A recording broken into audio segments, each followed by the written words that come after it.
আসসালামু আলাইকুম viewers, welcome to my video. আজকের এই ভিডিওতে আমি আপনাদের জন্য বেশ কিছু তথ্য নিয়ে এসেছি, যার মধ্যে রয়েছে যে আসলে মালদ্বীপে আসতে কি মেডিকেলের প্রয়োজন রয়েছে কিনা, এবং মেডিকেল হওয়ার ক্ষেত্রে আসলে কি ধরনের টেস্টগুলো করা হয়, এবং কোন সমস্যাগুলো আসলে মেজরলি এখানে ধরা হয়, এবং আসলে মেডিকেলে কি আনফিট হলে কি আপনি এখানে অবস্থান করতে পারবেন কিনা, থাকতে পারবেন কিনা, নাকি আপনাকে চলে যেতে হবে, সেই সম্পূর্ণ বিষয়গুলো তুলে ধরার চেষ্টা করবো এই ভিডিওর মাধ্যমে।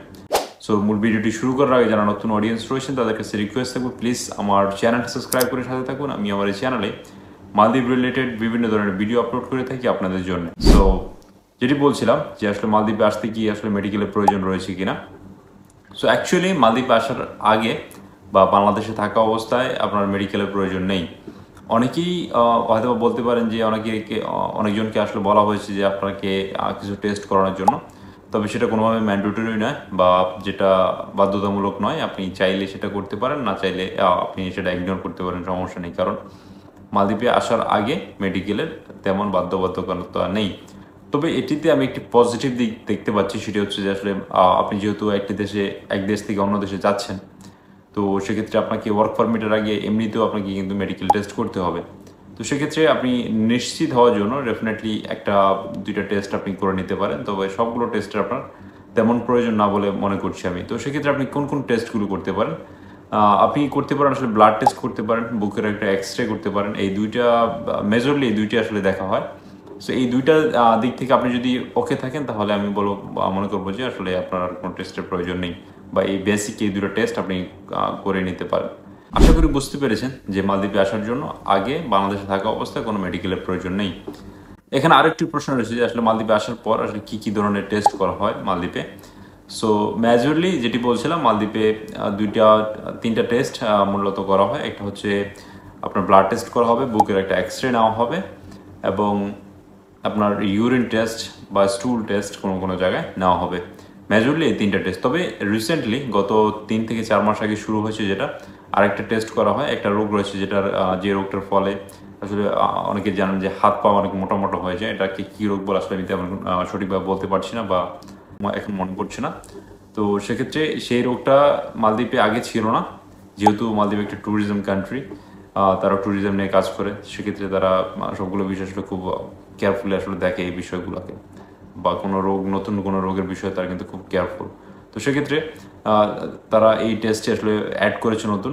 তো এই টেস্টটিতে যদি কেউ পজিটিভ থাকে, তাহলে সরকারি আইন অনুযায়ী তাকে পাঠিয়ে দেওয়া হবে, এবং যদি কোনো মলডিভিয়ান বা মালদ্বীপের যদি কোনো সাধারণ মানুষের এই রোগটি হয়ে থাকে, তাকে উন্নত চিকিৎসার ব্যবস্থা করা হবে। তো মূলত এই চারটি আসলে টেস্ট করা হয়: ব্লাড টেস্ট, বুকের একটা এক্সরে, ইউরিন এবং স্টুল টেস্ট, এবং পরবর্তীতে হচ্ছে যে রোগটির কথা আপনাকে বললাম, যে রোগটি হয় হাত পা ফুলেছে, এটি মূলত একটি আই গেস একটি ব্লাড টেস্টের মাধ্যমে আসলে মূলত এটি জানা যায়। তো এই চারটি টেস্ট কিন্তু করা হয় এখানে। আপনাদের আরও একটি কমন প্রশ্ন রয়েছে যে মালদ্বীপে যদি কেউ আনফিট হন, যেহেতু মালদ্বীপে আসার আগে কোনো মেডিকেল যেহেতু বাধ্যতামূলক নয়, সেক্ষেত্রে মালদ্বীপে আসার পর যদি কেউ আনফিট প্রমাণিত হয় বা আনফিট ধরা খায়, তাহলে সেক্ষেত্রে কি কোনো ব্যবস্থা রয়েছে কিনা।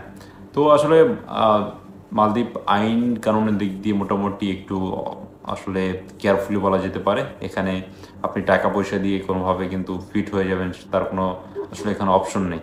তবে আমি যেখানে একটি কথা আগেও বলেছি যে মালদ্বীপে অনেক অবৈধ লোক রয়েছে। আসলে মালদ্বীপের পুলিশ ওইভাবে এরকম অভিযান পরিচালনা করে না। সেক্ষেত্রে অনেকে এভাবে থাকতে পারতেছেন।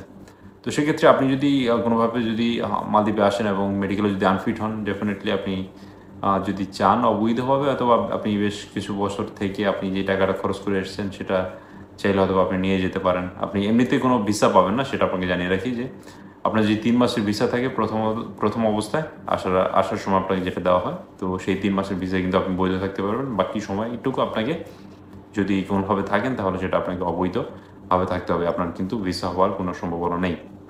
এখানে নিচ থেকে আমি আরেকটি বিষয় আপনাদের জানিয়ে রাখতে চাই যে মালদ্বীপে কিন্তু প্রতি বছরই কিন্তু মেডিকেল টেস্ট করা হয়। সো এভরি ইয়ার আপনাকে আসলে মেডিকেল টেস্টের মধ্য দিয়ে যেতে হবে।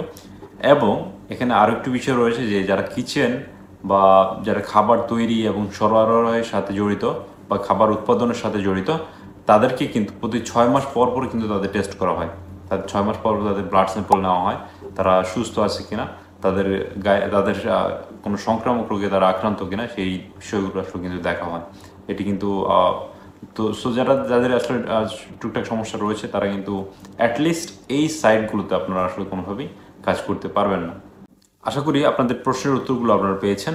তারপরেও যদি কোনো প্রশ্ন থাকে ডেফিনেটলি, যেটি আমি সবসময় বলে থাকি, যে কমেন্ট সেকশনে আমাকে জানাতে পারেন, আমি আপনাদের প্রত্যেকটি প্রশ্নের উত্তর দেওয়ার চেষ্টা করব। আজকের ভিডিওটি এখানেই শেষ করছি। শেষ পর্যন্ত সাথে থাকার জন্য আপনাদের সকলকে জানাই অসংখ্য ধন্যবাদ।